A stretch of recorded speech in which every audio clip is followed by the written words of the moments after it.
मुंबईमधून एक मोठी बातमी आपल्या समोर येते आहे। अभिनेता साहिल खानला 1 मे पर्यंत पोलीस कोठडी। महादेव बेटिंग ॲप प्रकरणी अटक। अभिनेता साहिल खानला 1 मे पर्यंत पोलीस कोठडी सुनावण्यात आलेली आहे।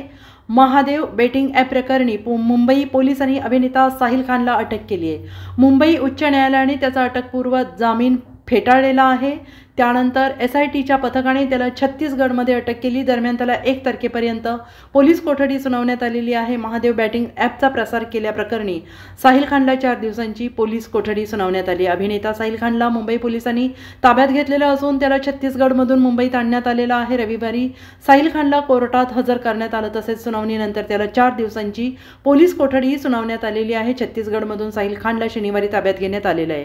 त्यानंतर त्यानं अटकपूर्व जामिनासाठी अर्ज केला होता, मात्र न्यायालयाने त्याचा जामीन अर्ज फेटाळलेला आहे। दरम्यान आता या प्रकरणात साहिल खानची मुंबई पोलिसांकडून चौकशी करण्यात येत आहे।